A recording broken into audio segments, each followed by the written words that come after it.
Le duel tant attendu. Salut à tous, ici Reg, bienvenue dans cette vidéo où on va comparer enfin House of the Dragon et la série Le Seigneur des Anneaux, les Anneaux de Pouvoir. Vous le savez très bien, j'ai fait les critiques épisode par épisode de ces deux séries. Et pour Le Seigneur des Anneaux, j'ai même ajouté une vidéo critique dans sa globalité parce que je voulais vraiment refocus mes idées. Pour House of the Dragon, il n'y aura pas ce genre de vidéo car j'utilise cette vidéo d'aujourd'hui pour faire ça. Sinon, ça faisait trop redondant, je trouve, et ça n'avait pas trop d'intérêt pour vous. Et honnêtement, avant que vous commenciez à critiquer dans les commentaires, c'est surtout une vidéo que je fais pour le fun, pour comparer les deux séries. Vous avez le droit d'apprécier les deux séries de manière égale, d'en préférer l'une à l'autre. Vous faites ce que vous voulez. L'objectif, c'est pas de rabaisser vos goûts, mais de comparer un peu où les deux séries ont réussi et échoué. Vous savez déjà un peu mon avis si vous avez suivi mes vidéos, mais j'ai quand même envie de faire ce comparatif parce que c'est marrant au final. Et avant de commencer, pour les fans de House of the Dragon et même de Game of Thrones, j'ai été contacté par une marque, un éditeur de livres officiels de la franchise de Westeros. Ici, par exemple, j'ai la chronique intégrale des 8 saisons de Game of Thrones. C'est quelque chose qui est assez impressionnant,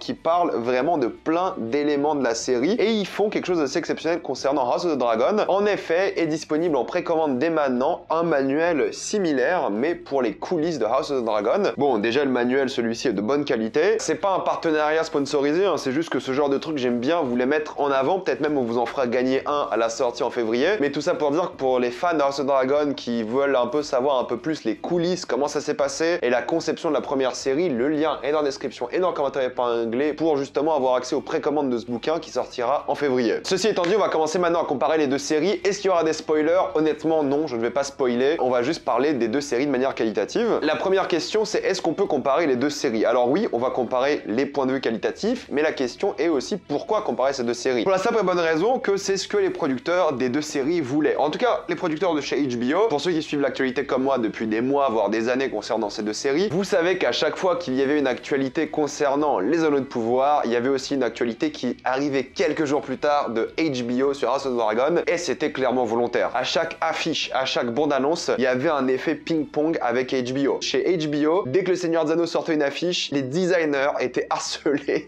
Ils devaient bosser non-stop pour pondre aussi une affiche de House of the Dragon. Et pareil pour les bandes-annonces. Vraiment, ils avaient tout prêt, tout prévu pour les sortir en même temps. Et je trouve que c'est osé et courageux de la part de HBO parce que la hype, et on l'a vu sur le premier épisode, les audiences du premier épisode de Seigneur des Anneaux étaient largement, enfin pas largement, mais était quand même supérieur à House of the Dragon. On était sur 25 millions de téléspectateurs en 24 heures contre 20 millions. On n'a pas eu les chiffres après pour les Anneaux de Pouvoir, on les a eu pour House of the Dragon. Les chiffres augmentaient, voilà, d'épisode en épisode, et la série est un véritable succès. Pour les Anneaux de Pouvoir, Amazon n'a pas révélé les chiffres, c'est un peu dommage. Je pense qu'ils ont compris que ça a baissé et ils voulaient pas communiquer dessus. Mais voilà, HBO, ils ont eu le courage de se positionner. Ils se sont dit, on va faire mieux que le Seigneur des Anneaux, parce qu'ils sont venus sur notre territoire. Hein. C'est grâce à HBO qui a maintenant des séries de fantasy sur toutes les plateformes. Ils ont remis ça à la mode, c'est une évidence, et ils ont dit, on reste sur notre territoire, Amazon on en a rien à faire, le Seigneur des Anneaux rien à faire, on se pose là. Et le gros choc était sur l'annonce des dates de sortie. Amazon, une année à l'avance, je crois, ou presque, hein, la sortie pour le 2 septembre 2022. HBO a un peu attendu et ils se sont positionnés avant le 2 septembre pour commencer avant le Seigneur des Anneaux, mais aussi, vu qu'ils ont plus d'épisodes, finir après le Seigneur des Anneaux. Et ça, honnêtement, même si depuis des semaines, les créateurs des deux séries, parce que voilà, les showrunners, c'est pas forcément les gens business, disent qu'il n'y a aucun rapport avec les deux séries et c'est juste une coïncidence et qu'on peut apprécier les deux séries de manière différente. Je pense que d'un point de vue de l'exécutif de HBO, ils ont fait carrément exprès et ils ont prévu ça comme une arme de guerre parce que malheureusement, comme je l'ai fait moi-même et comme beaucoup de personnes l'ont fait, les comparaisons étaient évidentes. Deux séries de fantasy qui sortaient en même temps, les mêmes semaines, c'était impossible de ne pas comparer. Et on va faire ça aujourd'hui. Déjà, le mode de diffusion était le même. Un épisode par semaine ou quasiment. Le Seigneur des Anneaux a commencé avec 2 épisodes la première fois. Des séries de durée similaire, hein. On a 1 heure par épisode pour House of the Dragon et 1h10 pour le Seigneur des Anneaux. La grosse différence, c'est que le Seigneur des Anneaux, c'était 8 épisodes, là où House of the Dragon, c'était plutôt 10. Mais voilà, clairement, les séries étaient similaires. Une diffusion lundi matin chez nous et dimanche soir aux États-Unis pour House of the Dragon, et le vendredi pour Seigneur des Anneaux dans le monde entier. Premièrement, comparons un peu les effets spéciaux. Alors c'est là, je pense qu'il est assez évident que c'est le Seigneur des Anneaux qui gagne. Un budget colossal de minimum 450 millions de dollars juste pour la production de la série, sans compter les droits et autres, et le marketing, qui en général, là, dans ce cas-là, je pense que double le budget. Donc une série qui a coûté plus d'1 milliard de dollars, hein, c'est évident pour une première saison. Alors ils ont dit qu'en effet, la première saison va toujours coûter plus cher, car faut créer ses décors, faut créer ses costumes, là où House of the Dragon avait Game of Thrones pour les costumes, les décors, les lieux de tournage, mais on était quand même sur 20 millions de dollars par épisode. Hein. On était sur, en termes de budget, sur du 55 versus 20, mais je pense que les prochaines saisons, et ils l'ont dit aussi, hein, du Seigneur des Anneaux seront moins chères. Mais ils ne regrettent pas avoir dépensé autant, et là où ils ont beaucoup dépensé, c'est les effets spéciaux. Pour le coup, c'est un truc qu'on peut dire sur le Seigneur des Anneaux, c'est que c'est probablement esthétiquement, et en tout cas d'un point de vue technique, je dirais plutôt qu'esthétique, la série la plus impressionnante peut-être de l'histoire des séries télé. Des effets spéciaux comme ça, dignes du cinéma, on n'en a jamais vu, je pense, comme ça. On a eu des très bonnes séries avec des effets spéciaux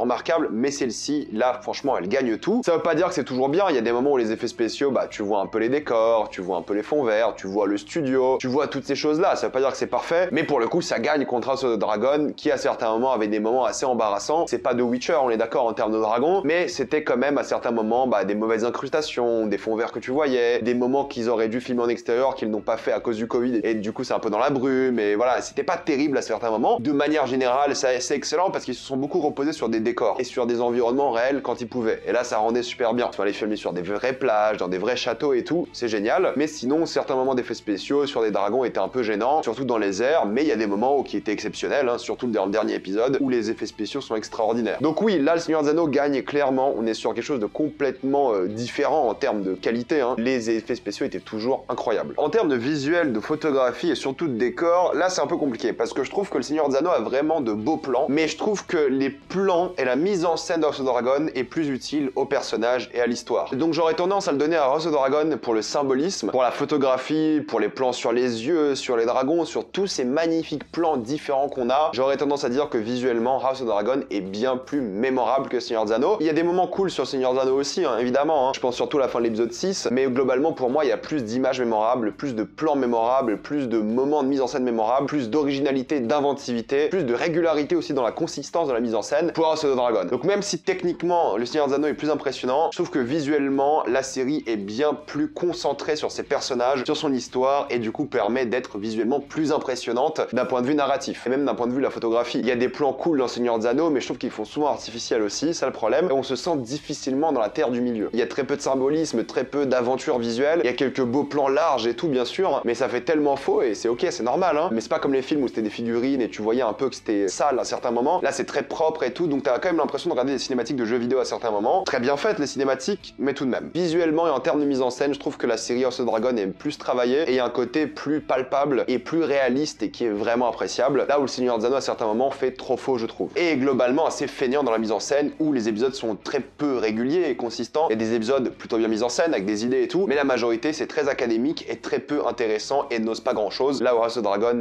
ose beaucoup, je trouve. Si on parle de moments mémorables, je dois vous admettre que pour moi House of the Dragon l'emporte haut la main. Il y en a eu plein des moments mémorables, hein. Honnêtement, il y a une fameuse joute au début de la série, il y a des accouchements, il y a l'entrée d'un roi, il y a la fin avec des dragons, j'en dirai pas plus. Il y a plein de moments que j'ai trouvé super mémorables, il y a un mariage, voilà, je m'en rappelle beaucoup. Dans le Seigneur des Anneaux, mis à part peut-être l'épisode 6, avec un certain volcan, et peut-être une révélation qui est plutôt bien amenée, je trouve qu'il n'y a pas grand chose de mémorable, et on s'attache pas à grand chose de ce point de vue là. Et c'est vraiment dommage, je trouve. Là où il y a un débat aussi, c'est sur la musique. Alors d'un côté, on a Bear McCreary qui fait la composition excellente du Seigneur des Anneaux, la BO est fantastique, et de l'autre côté, grosso modo, Ramin Djawadi, voilà, le crack comme d'habitude. Encore une fois, je trouve que les deux musiques sont exceptionnelles, mais pour House of the Dragon, je trouve que ça aide plus la narration, l'histoire, et ça crée des moments bien plus mémorables. Là où la musique du Seigneur des Anneaux, en fait, elle se perd sur des personnages peu attachants, et sur des moments qui sont pas toujours épiques, et ça c'est un peu dommage. Techniquement elle est bien, mais je trouve que House of the Dragon l'utilise beaucoup mieux. En termes de rythme, c'est là que je pense qu'il y aura la plus grosse critique envers le Seigneur des Anneaux. En termes de rythme, c'est inconsistant, mais vraiment trop. Il y a des épisodes où il se passe trop de choses, d'autres où il se passe rien du tout. Là où House of the Dragon, même s'il y a des épisodes aussi où il se passe un peu plus de choses, grosso modo, il y a des révélations à quasiment tous les épisodes, il y a des chocs à quasiment tous les épisodes, il y a des cliffhangers partout. Chaque semaine, en termes de contenu, tu sais que tu vas te régaler et tu sais que le contenu sera présent. Là où dans les Anneaux de pouvoir, t'as l'impression de perdre du temps à certains moments, t'as vraiment l'impression qu'il n'y a pas d'histoire. Tu te perds, je trouve, beaucoup dans les Anneaux de pouvoir en termes de rythme, en termes de contenu. Là où House of the Dragon, pour moi, c'est parfaitement rythmé. T'as des épisodes plus légers, d'autres qui sont fous, avec toujours des choses dingues dedans. Enfin bref, c'est toujours trop bien et ça fait toujours avancer l'histoire et le développement des personnages, ce qui n'est pas le cas dans le Seigneur des Anneaux. Et ça va avec la qualité des épisodes. Dans le Seigneur des Anneaux, c'est des montagnes russes de qualité. Là où House of the Dragon, même s'il y a des pics de qualité, de manière générale, c'est quand même extrêmement consistant et chaque épisode est une masterclass, ou presque. C'est la saison quasi parfaite en termes de qualité. Là où les Anneaux de pouvoir est beaucoup trop inconsistant et d'un épisode à un autre, tu t'ennuies terriblement et puis l'autre est un peu mieux, puis l'autre est quand même un peu beaucoup mieux, mais ça n'arrive jamais en termes de qualité à des chefs-d'œuvre. Là où je pense que House of the Dragon en a quand même quelques-uns qui sont des épisodes de télévision assez exceptionnels. Mais un argument que j'avais contre les Anneaux de pouvoir, c'est que pour moi, malheureusement, il n'y a pas d'émotion. On ne vit pas assez bien avec les personnages, on n'est pas assez attaché aux personnages et l'émotion est très peu présente, voire pas du tout. Là où House of the Dragon, on passe par toutes les émotions d'émotions différentes. On se sent trahi, on est triste, on se sent fier, on est dégoûté, on veut se venger. On vit vraiment les émotions comme les personnages et ça c'est une force incroyable. Il y a de la tension, du stress, il y a tout ce qu'il faut dans la série. Elle est extrêmement bien faite de ce point de vue-là et l'emporte le spectateur avec elle. Il y a une vraie immersion et d'un point de vue émotionnel, on est là avec tous les personnages et ça c'est fou. C'est vraiment exceptionnel, il n'y a rien à dire. En termes d'émotion, on est conquis par la série. Et cette émotion, elle est transmise par les acteurs qui sont tous exceptionnels dans House of the Dragon. Il y en a plusieurs d'après moi qui mériteraient des Emmy Awards. Là où dans Le Seigneur des Anneaux, je suis désolé, il n'y en a aucun qui mériterait une récompense. Il n'y en a aucun qui s'est démarqué ou quasiment pas. J'en ai parlé dans mes vidéos, mais il n'y en a aucun qui m'a plu plus que ça comme acteur. Il n'y en a aucun qui a pu s'exprimer, c'est assez catastrophique de ce point de vue-là. Là où de l'autre côté, vraiment, ça mérite des récompenses à tout va. Et pareil pour les personnages, en termes de développement de personnages, House of the Dragon est largement mieux. En termes d'émotion, d'attachement, en termes d'action de personnages, en termes de ce qu'ils font et tout, c'est exceptionnel. Là où Le Seigneur des Anneaux, bah t'as l'impression de pas vraiment vivre les choses avec les personnages, t'es un peu détaché, il y en a vraiment beaucoup en plus, et t'as du mal à suivre quelques intrigues, et quand t'as du mal avec quelques intrigues sur une série où il y a quoi, 9 heures de contenu, c'est vraiment dommageable. Et là où dans House of the Dragon, il y a aucune intrigue qui m'ennuyait quoi. Chaque intrigue faisait avancer les choses, et j'avais hâte de revoir chaque personnage. Là où dans Les Anneaux de Pouvoir, vraiment il y en a, je voulais skip, et ça c'est problématique, vraiment. Ça va avec les dialogues, d'un côté les dialogues peuvent être vraiment cool, Les Anneaux de Pouvoir, une sorte de poésie et tout, et de l'autre côté, bah House of the Dragon qui est plus cru, plus réel, mais qui a plus de citations remarquables, qui a plus de moments géniaux. Mais tout va ensemble, hein. Quand t'as de bons personnages, t'as de bons dialogues. Quand t'as de bons personnages, t'as de bons acteurs en général. Tout va ensemble. Et là, c'est là la plus grosse erreur des Anneaux de Pouvoir, c'est avoir raté tout ça, quoi. C'est avoir raté ces personnages, parce que c'est ça qui aurait pu nous tenir en haleine, mais malheureusement non. Et ça va avec les dialogues qui sont ratés aussi. C'est grosso modo un échec de ce point de vue-là. Et c'est peut-être son plus gros souci. De même pour le scénario, les Anneaux de Pouvoir manquent clairement d'enjeux. Ils ont trop joué la case du mystère, ils se sont trop perdus sur plein d'intrigues. Il y a trop de facilité, il y a trop de problèmes, en fait, tout simplement. L'histoire est problématique, on perd beaucoup de temps, je vous l'ai déjà dit. Là, House of the Dragon est quadrillé, quoi. Vraiment, pour le coup, là, tout va tout droit, on perd pas de temps, c'est direct, il se passe beaucoup de choses, chaque scène est millimétrée, chaque dialogue aussi, tout est calculé, et à la fin, t'es sur le cul. Alors que les deux saisons sont des saisons d'introduction. Et d'un côté, il y en a une qui fait les choses bien, et l'autre, bah, qui déçoit clairement, en fait. Je suis sûr que la deuxième saison du Seigneur des Anneaux sera meilleure. Honnêtement, je suis sûr,